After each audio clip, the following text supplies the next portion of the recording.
buenos días. Comenzamos este jueves hablándoles del Día del Chef. No es hoy, se celebró ayer, día 20 de octubre, precisamente para celebrar esta efeméride, para dar visibilidad a todos los chefs tan importantes y tan destacados que tenemos en nuestra ciudad. La Asociación de Hostelería de Jerez les quiso hacer ayer un homenaje en la Plaza del Arenal, donde se escenificó un brindis en el que participaron diferentes chefs de distintos restaurantes de nuestra ciudad, la mayoría de ellos ubicados en el centro.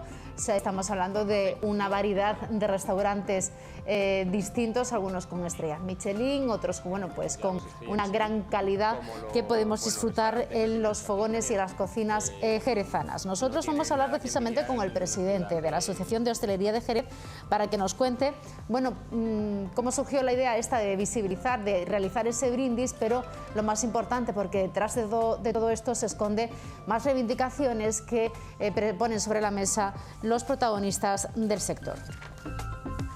Y hablando del sector de hostelería, estamos de enhorabuena porque la empresa Cobos Catering ha conseguido la medalla de plata y bronce en los premios Eventos Plus al mejor catering de este año 2021. Vamos a hablar con su gerente, con Manuel Cobos, para que nos cuente un poco qué supone para la empresa el haber tenido este reconocimiento, este impulso, y en qué proyectos está inmerso ahora que todo parece que está volviendo a la normalidad, cómo se está innovando, cómo se están adaptando todo lo que es la organización de eventos a las diferentes medidas sanitarias a raíz del COVID. Bueno, pues de todo esto hablaremos con Manuel Cobos.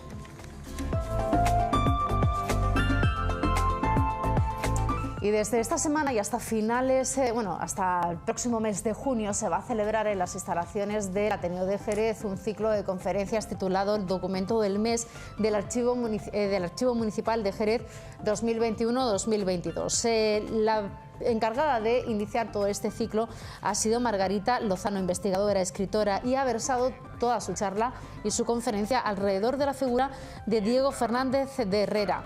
Titulado De la Ina a la Vega de la Pagana. Vamos a preguntar a Margarita más sobre la figura, la historia y la relevancia que tuvo este caballero jerezano, que además cuenta con su nombre cuenta con una de las principales vías del centro de nuestra ciudad.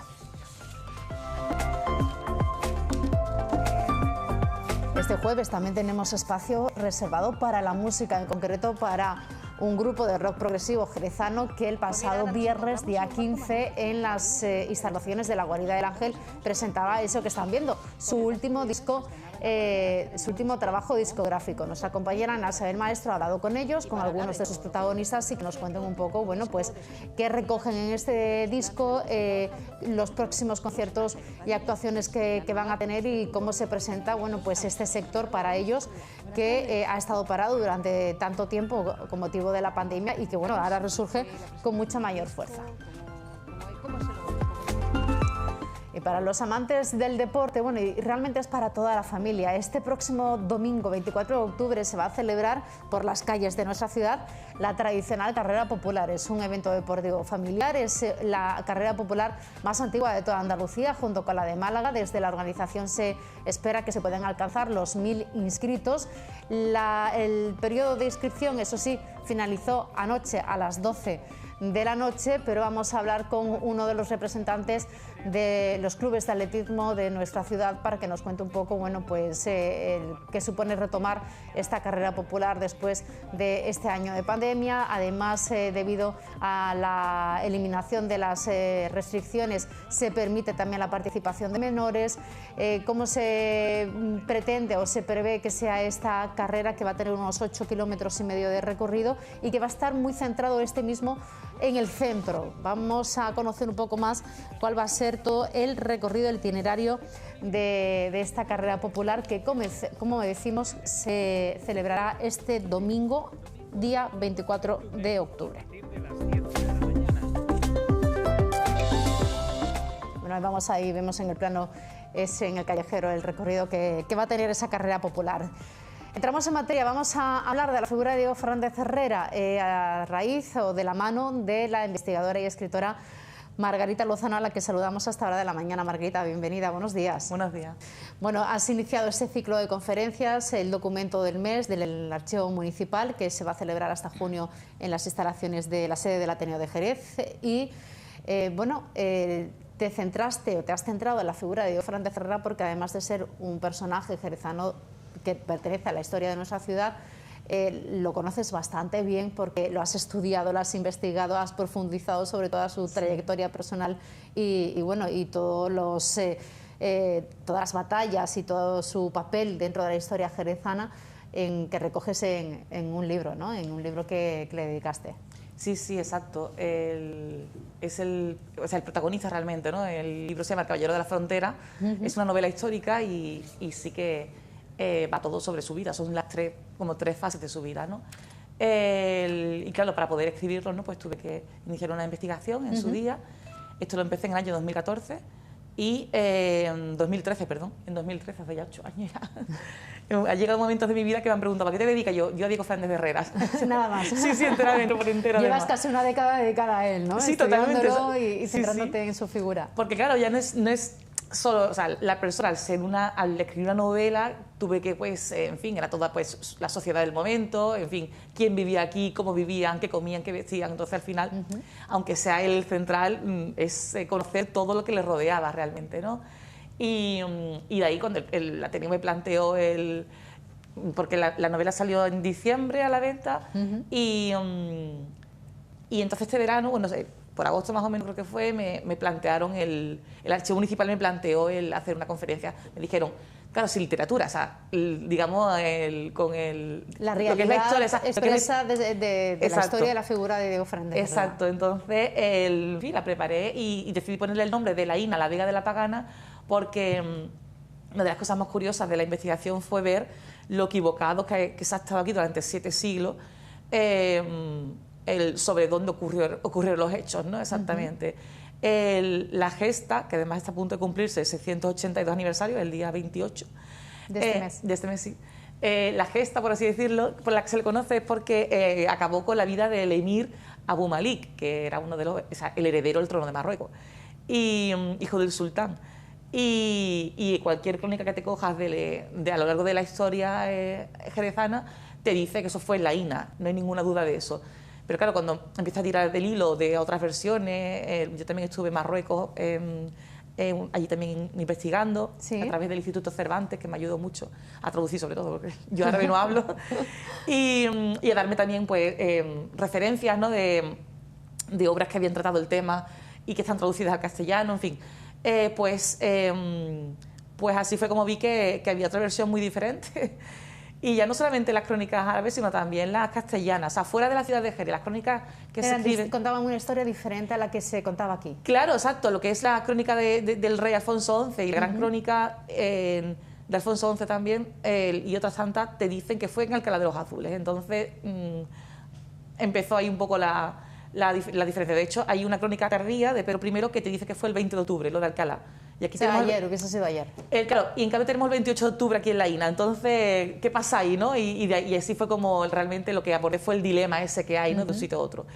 Y vamos a hablar de su figura. ¿Quién es? ¿De dónde sale? ¿Por qué la importancia que tuvo? ¿Por qué su participación tan activa a la hora de acabar con este emir? ¿Quién fue Diego Fernández Herrera? Como para que merezca además un sitio tan destacado después de tantos siglos en el centro de la ciudad.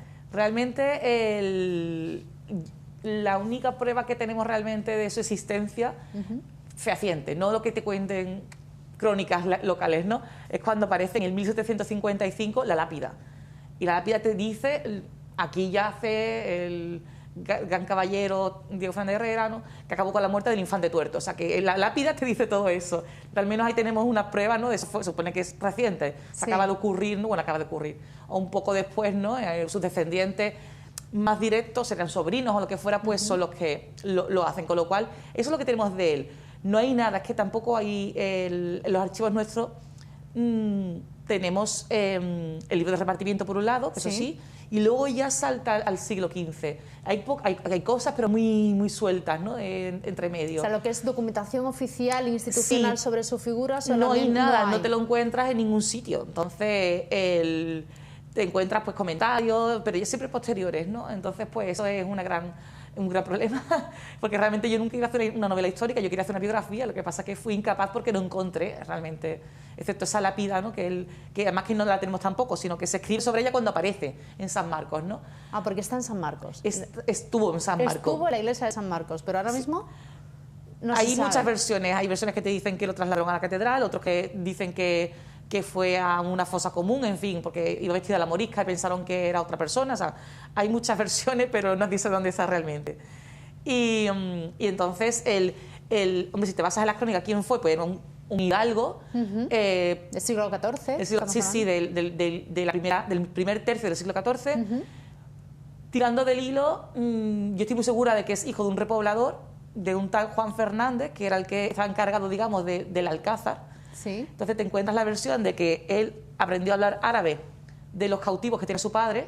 Tiene sentido, si el padre era el que tenía el Alcázar, digamos, claro, pues tenía allí a prisioneros y demás. presos, sí. Pero eso solamente lo dice una versión, las demás te dicen que él estuvo cautivo en Marruecos, porque su padre cayó cautivo y lo intercambió por él, ¿no? O sea, para pagar el rescate, sí. Pues se vuelve para acá y pone a su hijo como en fianza, por así decirlo. Y que estuvo mucho tiempo, indeterminado, no se especifica cuánto, y por eso aprendió a hablar árabe. Lo del árabe lo digo porque la gesta cuando él lleva a cabo la muerte de Abu Malik, él le dice al concejo jerezano: yo voy a acabar con este asedio. Abu Malik está por aquí en Algaradas, ¿no? Asediando Jerez, robando el ganado, en fin. Y él dice: yo voy a acabar con esto. Yo me voy a hacer pasar por musulmán porque yo sé hablar árabe, sé rezar, sé comer como ellos, montar a caballo como ellos. Me infiltro en el campamento y acabo con él. Un agente doble, claramente. O sea, ya era un espía. Era como un James Bond, sí, totalmente, sí. Y claro, de ahí tanto hincapié en el por qué hablaba árabe, ¿no? O sea, y cuánto tiempo tuvo que estar para aprender todo eso, porque tú vives fuera y aprendes el idioma, pero siempre el acento tuyo de extranjero lo tienes, ¿no? Sí. Y él, en cambio, fue capaz de hacerse pasar por una persona de esa cultura, de ese sitio, ¿no? Y ya no solamente el idioma, sino incluso los usos y costumbres, ¿no? que también dice mucho, ¿no? Entonces, eso es lo que conocemos, pero cuando coges todas las crónicas que hay de él, que hablan del tema, pues formas esta historia realmente, ¿no? Porque existe documentación a través de, pero son crónicas posteriores, claro. Que se ha ido contando. Hay muchas crónicas, muchas compilaciones de hechos de armas, ¿no? ¿Qué pasó aquí en Jerez? ¿Qué hacían los caballeros jerezanos, no? Es verdad que los caballeros jerezanos salían por decisión propia cuando había que ayudar a algún otro pueblo, en fin, o incluso a escaramuzas propias. Ellos eran se prestaban siempre al tema de la caballería, ¿no? A fin de cuentas. Sí. Y entonces no es tampoco descabellado que él hiciera esto realmente, porque es muy típico ver en Jerez que eso sucede, ¿no? A fin de cuentas era una sociedad militar. Y esas crónicas posteriores a los hechos sí contaban y narraban lo que se veía hablando muchos, y estas siempre aparecen. En generación. Sí. Alguno cambia alguna cosa, pero todos lo sitúan en la INA.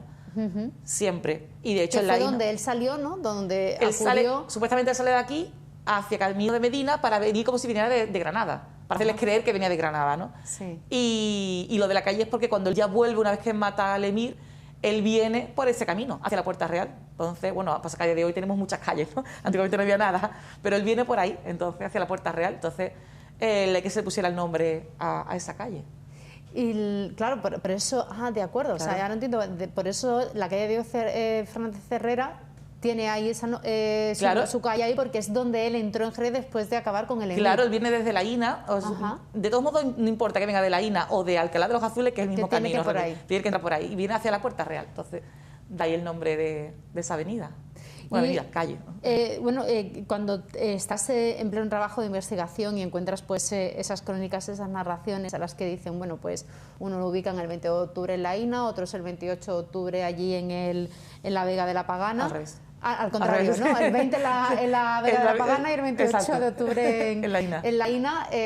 Claro, cuando te encuentras con esa documentación, ¿cuál tiene más peso u otro? Yo no sé si, dependiendo de dónde se publicara, quién lo tiene más peso, firmara. tiene más peso lo de Alcalá porque coinciden las crónicas de la corte, o sea, lo que se escribe en la corte del rey realmente castellano, también se escribe en Marruecos y coinciden, son crónicas oficiales. Sí. Lo de aquí era muy típico escribir para, digamos, ensalzar tu propia historia. Entonces, yo tengo una conclusión, algo tuvo que pasar en la INA y algo de relevancia para que exista esta confusión, o sea, eso no puede sacarse de la manga.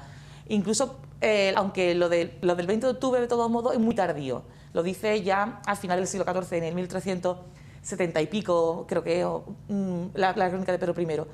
Pero entonces tampoco tiene... Además es el único que lo dice. Ninguna de las anteriores, que son más cercanas, te menciona esa fecha. No menciona fecha ninguna. Es octubre del 39, pero no te dice día exacto, ¿no? Entonces yo realmente pienso que algo tuvo que... Incluso pudo pasar las dos cosas. Tú a caballo... A la vez casi. A caballo se tardaba unas 7 u 8 horas desde aquí hasta Alcalá de los Azules, más o menos. Entonces es factible realmente esa jornada. Sabemos que hubo muchos grupos dispersos de Abu Malik, sale de Algeciras, bueno, empieza a asediar, o sea, ataca Medina, ataca Jerez y manda una avanzadilla con la idea de ir hasta Sevilla, que no llegó a Lebrija solamente. Y ahí le perdemos la pista a Abu Malik, o sea, que cuando ataca Jerez manda una avanzadilla, con lo cual lo tenemos por aquí situado, ¿no? Ahora mismo. Ya haciendo reconocimiento. Aunque no terreno. sabemos, ya había atacado Jerez y manda a los otros, pero él está aquí todavía, ¿no? Lo siguiente que sabemos que vuelve hacia Alcalá porque no es capaz de avanzar. De continuar. Con lo cual está aquí, ya lo situamos que está aquí. A lo mejor de ahí viene el tema de pensar que en la INA estuvo, aunque no muriera en la INA, pero a lo mejor estuvo. De ahí, además, de hecho, está el Cerro del Cabezo, el Real, o sea, tiene unos nombres a aquellos alcores, ¿no? Que te están diciendo que algo hubo ahí realmente. Es verdad que luego en Alcalá está la Mata del Tuerto, él era el príncipe tuerto, la Mata del Tuerto, el Cortijo Picazo, que él también se le dice Picazo, o sea, el Valle de la Pelea, o sea, en fin. Pero sí, hoy en día se conservan nombres que aluden a aquella batalla. Claro, pero en ambos sitios además, con lo cual yo creo que sí que realmente él estuvo por ahí, porque si además sabemos que atacó Jerez, eso es un hecho, y robó el ganado, él pues pudo estar asentado en la INA. Hasta que luego se volvió. Igual la gente no sabía dónde había muerto. Esas cosas van... Pues ha muerto el príncipe ya, ¿no? Ya no asedio lo que sea. Pero no saben exactamente dónde ha sido. En fin de cuentas, no había la información que hay hoy, ¿no? Sabemos que ha estado, pero no cuánto tiempo exactamente. Claro. Y Margarita, ¿qué supuso para la historia, para el devenir de toda la provincia de Cádiz, de Jerez, el que Diego Fernández Herrera acabara con Abu Malik? Bueno, no fue para Cádiz Jerez, para todo el reino. Para todo el reino de Castilla. Porque cuando el sultán Abul Hassan sabe que han matado a su hijo, él jura vengarse. Y efectivamente vuelve 12 meses más tarde lo que fue la última gran campaña benimerín, que es la batalla del Salado. Yo pienso que Diego Fernández Herrera fue el responsable de causar la batalla del Salado, que fue la gran batalla que cambió la frontera de sitio. Nosotros éramos la frontera y siempre pues llevábamos todos los palos porque éramos la frontera y conseguimos adelantar la frontera un poco más por Tarifa. Entonces, eso es lo que realmente consiguió mover, o sea, indirectamente, ¿no? El mover la frontera de sitio. Y además, como fue una derrota para los benimerines, no volvieron no hubo más campaña contra la península. La asociación de Abul Hassan era invadir la península y ser califa. Entonces, eso es lo que estuvo intentando con su hijo, que vino en 2 ocasiones. Su hijo hizo 2 campañas, la última ya murió, ¿no? Y realmente el acabar con él era innecesario, porque aunque él atacase a Jerez y Medina, Abu Malik ya iba de retirada, realmente. Iba de retirada con comida. Lo que le pasaba era que se había quedado aislado, se había quedado preso en la península, aunque él tenía Algeciras y Ronda, porque el estrecho estaba bloqueado. Entonces su padre no podía mandarle ni víveres ni más personal. Exacto. Entonces, de ahí, si cuando lees los hechos te das cuenta de que realmente lo que él hizo fue aprovisionamiento. No era ni una campaña militar siquiera. Por eso se lleva todo el ganado. Y las provisiones de los campos. Realmente es que tenían hambre y no podían alimentar, o sea, no tenían cómo. Y es lo que estaba haciendo. Entonces realmente lo que causa es la batalla del Salado un año más tarde. Es que coincide un año más tarde, es el 30 de octubre del 1340. ¿Y cómo fue que decidiste interesarte por la figura de Diego Fernández Herrera? Bueno, me parece apasionante. A mí cuando yo lo escuché hace 8 años haciendo una visita guiada por San Mateo, era una visita nocturna que se llamaba Leyenda de Jerez, o Leyendas de San Mateo, no me acuerdo muy bien cómo era el nombre. Y la primera historia fue la de Diego. Y yo creo que ya ni escuché las demás, porque me quedé tan sorprendida realmente que al día siguiente me puse a mirar por internet, quién había sido y demás, y ya me fui al archivo, o sea, y una cosa llevó a la otra. O sea, que fue un flechazo. Totalmente. Además fue mi cumpleaños, fue mi regalo de cumpleaños. y me cambió completamente la vida. ¿Y cómo ha sido, qué ha supuesto para ti el ir descubriendo poco a poco? Porque claro, entre que empiezas a escuchar de la figura de Diego Fernández Herrera hasta que ya existe ese impacto, ese amor a primera vista, ese interés por tu parte, tienes ese empuje para empezar a conocerlo mejor, a investigarlo, ¿qué empiezas a descubrir de esta persona? Primero empiezo a conocer nuestra propia historia, mucho más a fondo. A muchos nos gusta la historia y o divulgamos en redes sociales, en fin, pero no todo el mundo se mete tan a fondo yendo a un archivo, en fin, y demás, ¿no? Y me ha hecho el amar más aún ese pasado nuestro, nuestra historia, nuestra ciudad. Yo acabé mudándome allí en San Mateo, detrás de su casa, o sea, que decir, hasta ese punto. Tu vida se modificó totalmente hacia la figura de Diego Fernández Herrera. Sí, mira, yo de pequeña, en el colegio le dijeron a mi madre, esa niña tiene que estudiar periodismo o filología hispánica porque escribe muy bien y tiene que digamos, prepararse para ello. Y lo que pasa es que me gusta mucho más la historia y pasé el tema. Y nunca, o sea, había escrito algunas cositas, relatos y demás, pero nunca hacía nada realmente. Incluso he sido capaz de sentarme, o sea, Diego me ha sentado a mí a escribir una novela de 380 páginas, cosa que me llevan diciendo desde pequeña que no era capaz nunca de hacer, ¿no? Realmente. Bueno, el momento llega cuando uno está preparado. Sí, pero o sea, es que ha influido en mi vida completísimamente, en todos los sentidos, entonces. Y aún así, hoy en día, bueno, después del libro, que estás participando en conferencias, que al fin y al cabo estás divulgando la figura de Diego Fernández Herrera para que sea un personaje más conocido por toda la ciudadanía, a la vez que conocer nuestra propia historia, ¿sigues investigando? ¿Todavía hay un hilo del que tirar para seguir conociendo un poco más de la figura de Diego Fernández Herrera, también de su familia? Porque dices que a lo mejor la lápida y eso le pusieron los sobrinos. Yo no sé si sí. Dentro de su vida personal has investigado también o hay documentos que puedan indicar algo de esto. Hay varios árboles genealógicos.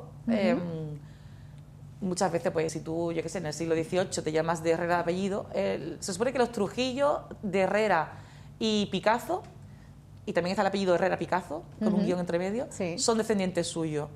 Como él mató a Abu Malik con una pica, pues de ahí lo de Picazo, o sea, directamente. Y es típico que tú digas, pues voy a encargar el árbol genealógico porque yo vengo de... Entonces, no es que sea siempre muy ciencia cierta, ¿no? Pero se hace así. Lo más exactísimo es el libro de linajes medievales de Sánchez Sau.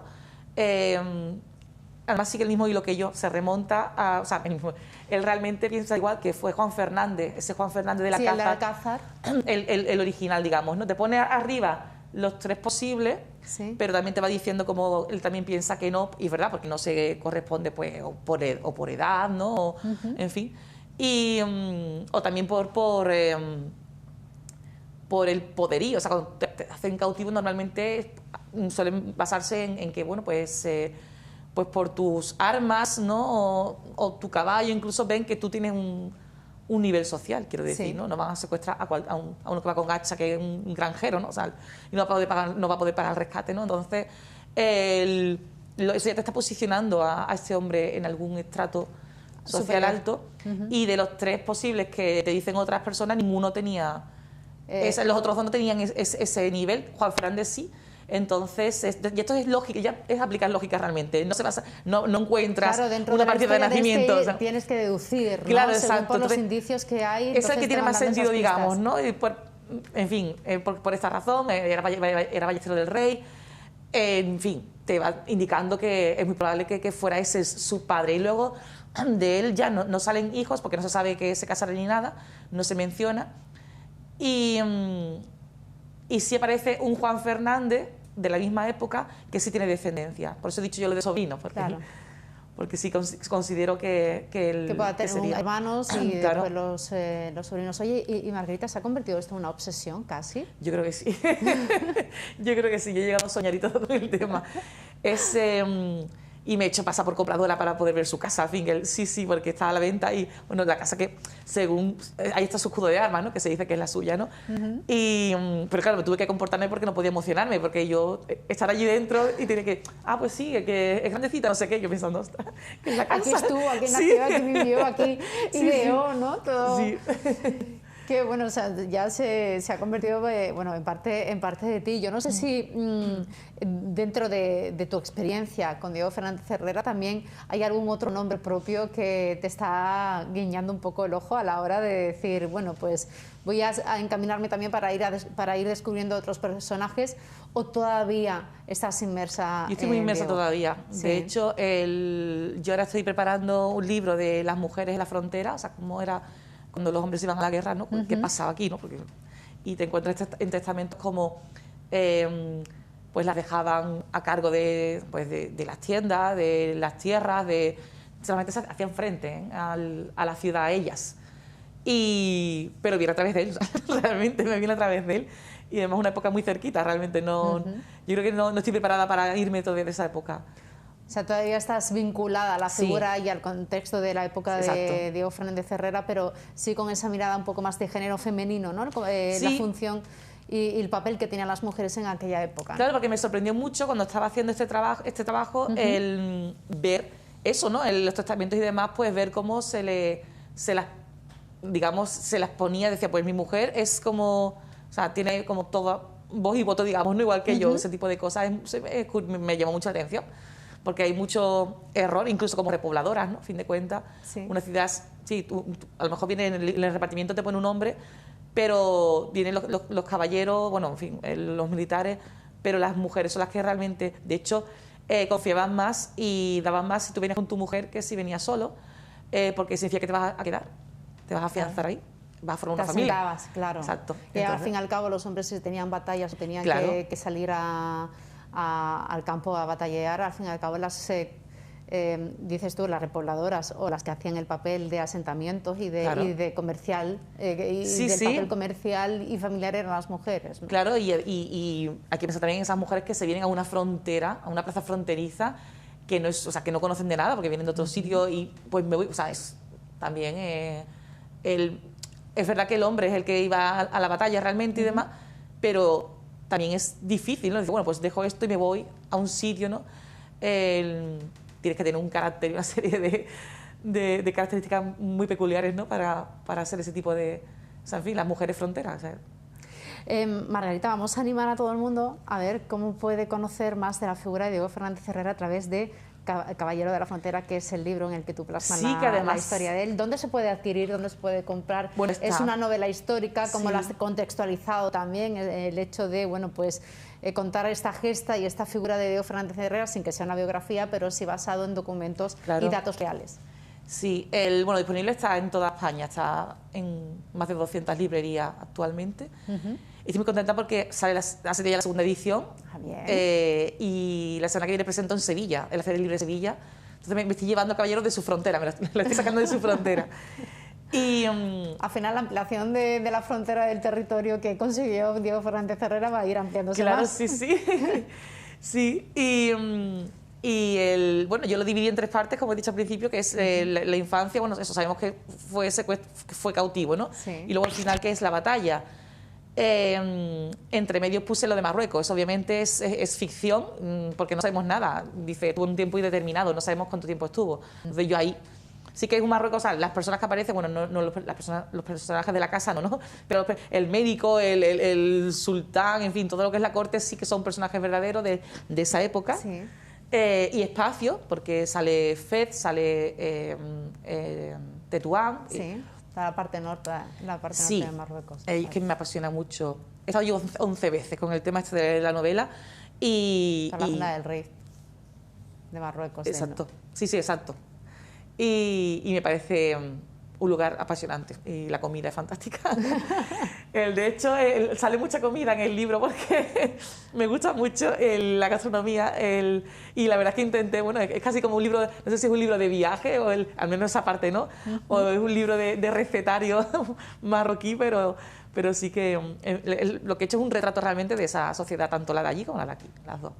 Bueno, y la documentación, que sí existe coincidencias en los documentos oficiales que encuentras en el archivo en Marruecos, allí a través del Instituto Cervantes, como has comentado, que te ha ayudado bastante, y los documentos oficiales también de aquí, que bueno, al fin y al cabo hay que contrastar la historia para Claro. después pues crear una historia lo más fiel posible, fiel sí. a lo que ocurrió.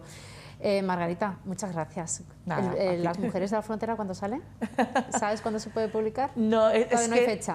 No hay fecha, pero yo necesito, porque todavía no, tengo que perfilarlo y luego entraría en edición, o sea, todavía no. Te ha quedado. Por lo menos 6 meses necesita. Bueno, pues animamos a la gente a que conozca mucho más de la figura de Diego Fernández Herrera gracias al trabajo de investigación que ha realizado Margarita Lozano en el libro Caballero de la Frontera, y sobre todo que es un placer conocerte y conocer la historia, tu trabajo, a través de las conferencias que, como por ejemplo, fuiste protagonista el pasado miércoles, no, martes, el martes. En la sede del Ateneo de Jerez. Muchas gracias, Margarita, por habernos acompañado. Y enhorabuena por tu trabajo, muchas gracias. por ese amor que has encontrado en la figura de Diego Fernández Herrera. Nosotros nos vamos a publicidad. A la vuelta vamos a hablar del Día del Chef. Se celebraba ayer miércoles, yo no sé qué día vivo. Ayer miércoles 20 de octubre, un brindis que tuvo lugar en la Plaza del Arenal, un acto organizado por la Asociación de Hostelería de nuestra ciudad. Vamos a hablar con su presidente a la vuelta de la publicidad.